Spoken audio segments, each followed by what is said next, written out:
Hey everyone, it's Michael and Matt from Bullion Now, bullionnow.com.au.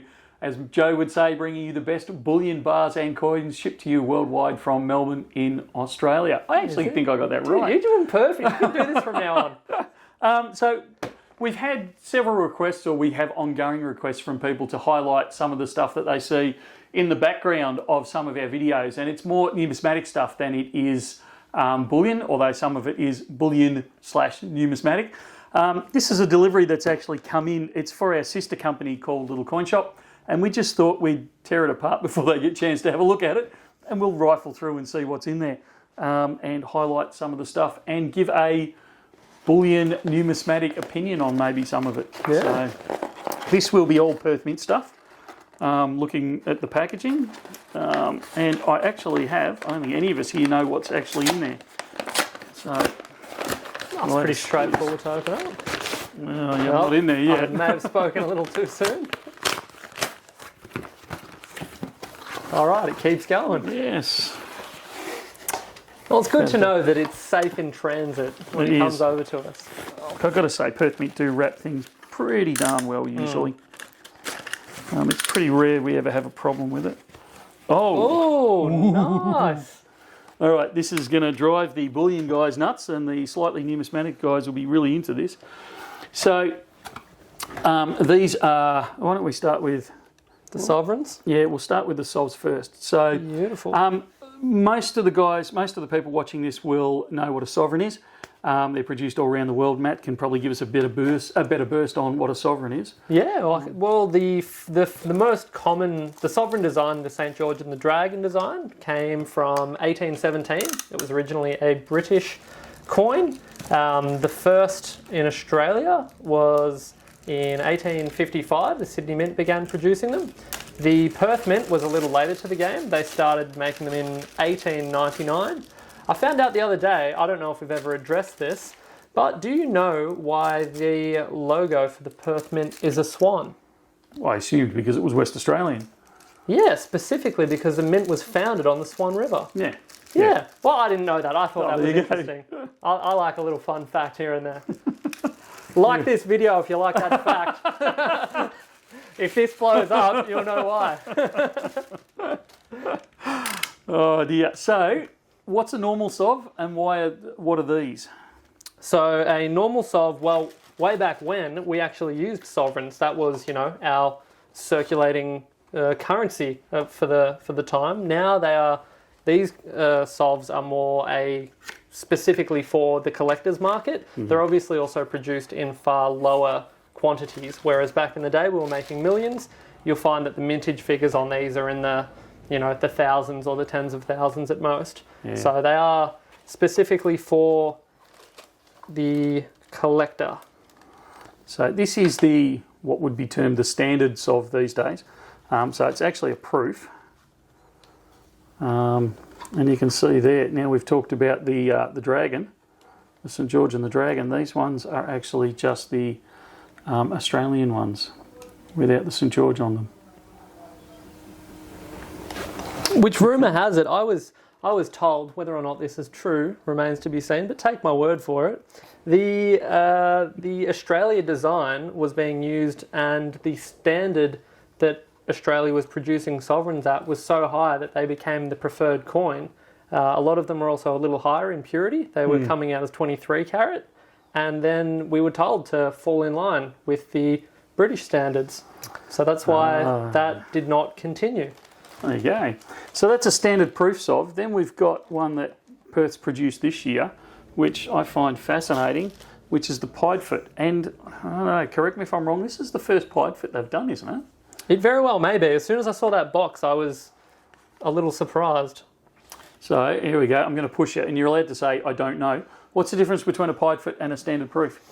Well, my understanding, and this is purely based on the Birds of Australia release from the late 80s, is that they are thicker, so you often achieve a higher relief on these coins. So I'm tipping if you were to put them side on, you will find the Piedfort is a little thicker.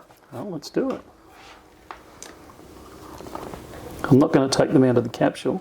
And if I'm wrong, I could look like a goose. You're actually right. They are usually thicker, and they have the it's going to be hard to tell on a coin that size, but they have that concave face on them. So it allows for more relief, more high relief. Yeah, and you can see it looks it. like the crown is actually sort of coming out of the coin. Yeah. So if you go back, if you review a video that we did, which was the Great Barrier Reef, the silver coin in the 2 kilo, that's probably a better example of a Piedfort style, although I don't think they called that a Piedfort, where it's that concave look where they can actually bring the depth of the coin, the detail of the coin out to make it look that three-dimensional.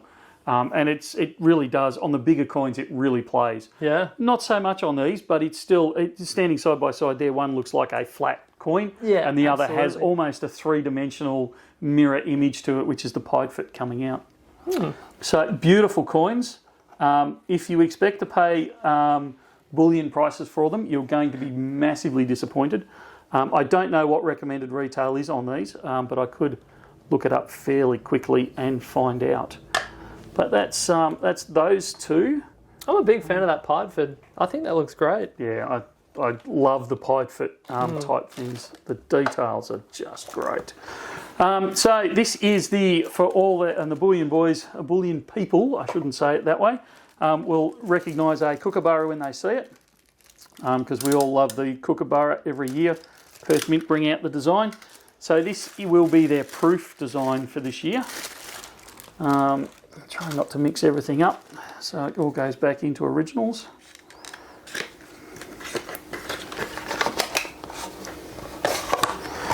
I love their magnetic boxing. They make it really easy to display your coins as well. Yeah. So that's the gold proof design for this year for the Kookaburra. That is really nice. And this, I'm guessing this is a 1/4 ounce, but I didn't look. Yeah, it is. It's a 1/4 ounce. And then we can pop it out and flip her over. Oh, so Her Queenie. Majesty on the other side. Just for something different. Yeah, shaking things up. Yeah. Of all the portraits of Queen Elizabeth, do you know which number this is, Michael? Oh, no. It is the 6th. There you go. Yeah. The 6th Australian one. Yes, that's right. There you go. Yeah, she's been around a while. Yeah, and this is a great series that unfortunately in the bullion we can't get hold of. It's an exclusive that Perth does with another company internationally. Just trying to cut this open without damaging it.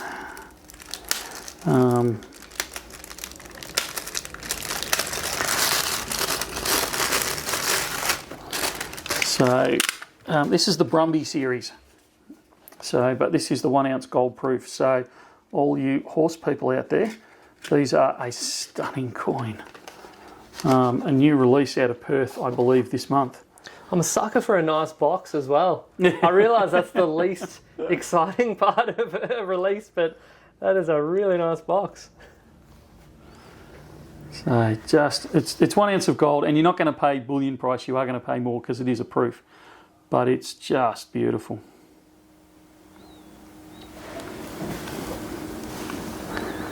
We'll have Her Majesty on the other side if I can get it out, which I can't do easily. This one's stuck in. Get them nice and firmly in there. Yeah, I'm not going to. We all know what the Queen looks like, right? That's right. It's the standard. The standard picture on that one, but that's the Australian Brumby, and it really is. It's a beautiful series, and I'm devastated that we can't get hold of the bullion one, but we can get hold of the proof one, so that's great. Now I'm just going to move that to the side. Want me to take that? Oh, you got it? Yeah, I'll just put it on there, and we'll go for the next bag. This is a nice little spread. So far, I'm impressed. It's good. This bag is already leaking the... Oh, see, this is what I expected the first time round. Yeah, it's horrible stuff. Yeah. Ugh. So we'll try and get rid of that. Alrighty. Oh, I know what this is. I've just read the label on the outside. This should only be the one coin. And this is a fantastic coin. Where's my knife?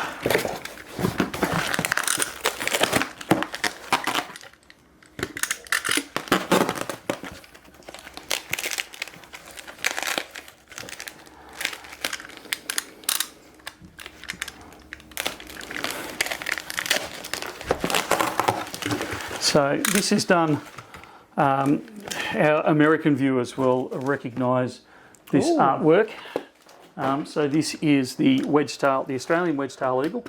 So the 2021 wedge-tail eagle, which we have seen the design of. We had the Bullion one earlier on this year, both in gold and in silver. Which went crazy.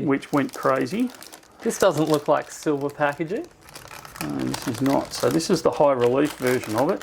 And I'm guessing this is 5 ounce. No, it's 1 ounce. Oh, yeah. This is 1 ounce platinum. Yeah, cool. Oh, now this is something else. So, hang on, I'm trying to open it. So this is a 1 ounce platinum high relief. So not a common coin by any stretch of the imagination. And it comes with incredible packaging. And it's going to take me an hour and a half to get this thing put back together. Yeah, Joe will just fast forward through this bit.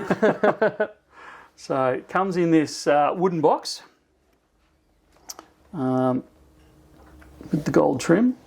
We should have music with it, or smoke rising in the background. So, and inside. Yeah, that is really cool.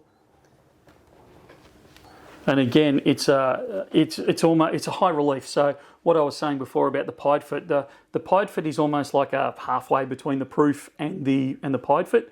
So it does have that slight scalloping on it to bring out the three-dimensional detail, if you like, but not to the degree that the Piedfort has. Also, hence the extra thickness on the coin. So often when you look at it from the top down, it looks like a relatively small, it's got a small diameter, but they are often quite a bit thicker. A thicker coin. Which is very, very cool. Imagine on the other side. Now, who designed it? Do you know? It was an American gentleman. Yes. Whose name has completely escaped me. John McCanty. John McCanty. There you go. Has a huge following amongst the Americans. And look, that was not meant as a criticism if anyone actually picked that up. He was chief engineer, I think, with the US Mint. Oh, really? And his designs are just, they're world renowned. He does a fantastic job with it. I was lucky enough to meet him a few years ago, but it's incredible what he produces and the designs that he has. And this is this year's design. Very limited numbers. It will probably tell me maximum mintage is 350. So if you want one, you need to grab them really fast because we won't have them long. Again, you can contact Bullion Now, but it's actually sold through, like I said earlier, our sister company, Little Coin Shop. So you can go to littlecoinshop.com.au and order it there, or you can contact Bullion Now. We can certainly take your details and sell it through Bullion Now if you wish, because we are a related company. But if you want them, they are incredibly limited numbers, particularly in the platinum, 350. Grab them while you can. They are pricey though. Don't expect to pay 1 ounce platinum price, because you won't. It will be a lot more than that. And I'm going to try and probably put that together off camera, because it's going to take me a while to get it back in its casing properly. So we'll put that one to the side. All right, now I think this is all one thing. All one thing? I think so. Like, same design, many coins. Oh, okay, right. No, it's not one giant coin, mate. This could be quite the reveal. So that's what I think it is. We've actually got others in the series up in the display behind me, so we may even pull one or two of those out. Yeah, it is too. So this, I love this series. They've done a fantastic job. So this is called the Dreaming Down Under series. So great presents for your international visitors who can't visit at the moment. That's it, or anyone else that's got an Australian kind of bent. They are fantastic. And there's a couple of them up behind me. We don't have the... Is that one there? That's one. That's the kangaroo. Yeah. So the Dreaming Down Under. Unfortunately, probably through the perspex and that, you're getting quite a lot of reflection. That's it in the Kookaburra nickel. Up there, I don't know if you want to get closer to that one, Joe, while I unpackage this one, just to give you a better idea of what the kangaroo looks like. But it's a beautiful display coin. What I'm going to do is I'm actually going to peel that off, I think. No, maybe not. You can just take the whole lid off, yeah.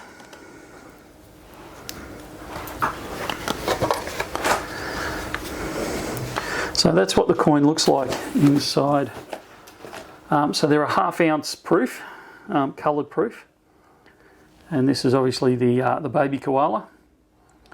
And they are a really great gift for kids, or like I said, for people with that want to show Australianism in coins. Again, you're going to be paying, I'm guessing, I'd have to look up the numbers, but you're paying $70 to $75. I'm guessing I think it's 74. I want to say. You're about right. Yeah. But it's about that. And look, for a ½ ounce coin in silver, if we were talking about standard bullion, that's quite a lot. But this isn't what this is. This is the collector series. This is a proof coin, and it's a coloured proof coin. And I don't think I'm going to be able to flip it out, mate. I don't think it wants to give. I think there are only 5,000 of these minted as well. Correct. So often you find a lower mintage as well. Look, it's not going to pop out very easily, and I don't want to do any damage to it. But they are a great collector series. There's a whole, I think there's 5 or 6 in the series. Kangaroo, koala, dingo. Echidna? I think I'm just shooting from the hip now. I haven't looked. No, look, I don't quote me on it. I can't remember what the others are. It might even tell me in here. No, of course, it's not going to be that useful. So it's a whole series of half a dozen different coins.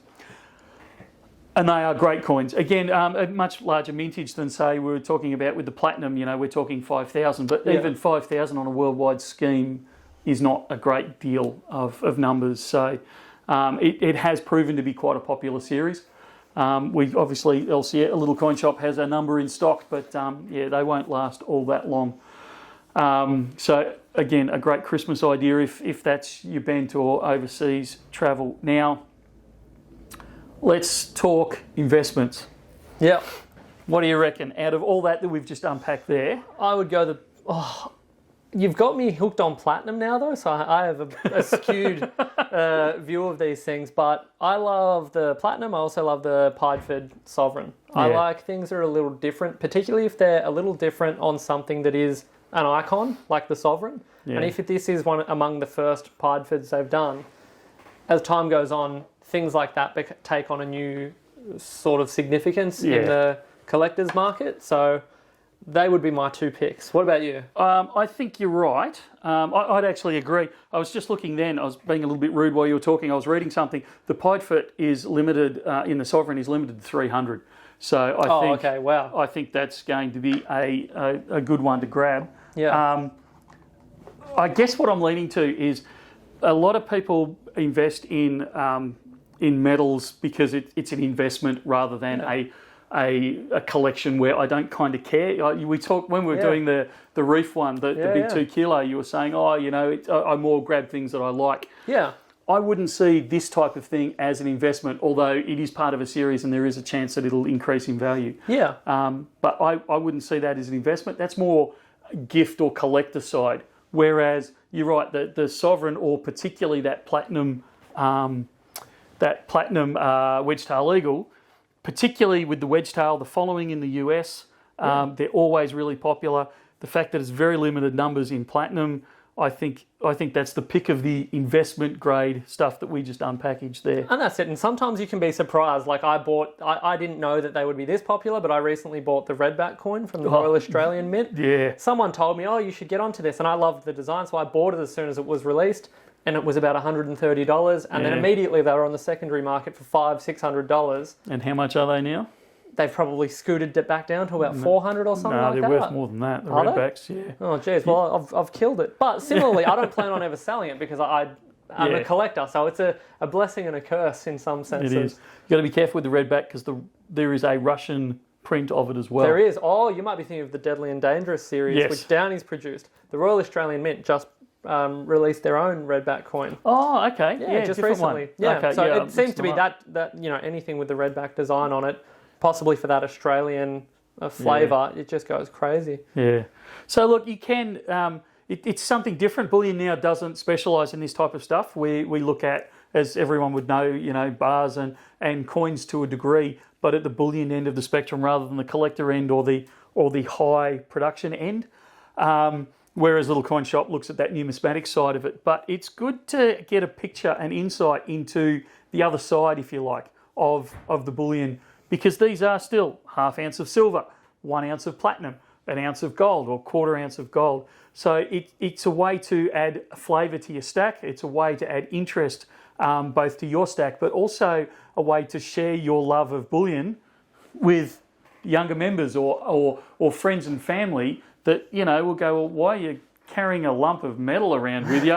But they can see the art in this and the collectability and the niceness of it. So it's both ends of the spectrum. You want to add anything to that? No, I think we've summed it up nicely. And I think there'll be much more to come. Yeah, I love talking about this kind of stuff. Yeah, and I think we'll throw a bit more in, so long as you guys viewing it want us to keep going on it. But we've had quite a bit of feedback of, you know, can't you show us the stuff in the back of the screen and all that sort of stuff, and people coming through the store. So, and for just one last comment for all you guys out there that are going, I'd never pay $70 for a ½ ounce of silver. We see every day people come in here into the store and go, no, I want best bang for the buck. I don't want to look at those coins. I just want to buy. Oh, wow, I love the look of that. And they're off. They're paying $70, $100, $200 for an ounce of silver before they know it. So don't completely write it off. You'd be surprised. And as long as you enjoy it as well, that would be my other tip. Don't make sure if you're going to do that, enjoy what you're getting. Yeah. If you're doing it purely for investment as a speculative thing, you're going to run into issues. So make sure you're having a good time doing it. Yeah, no, that's exactly right. That's it for now. Like, share, subscribe, all the good stuff that Joe always tells us to do, and we'll chat again soon.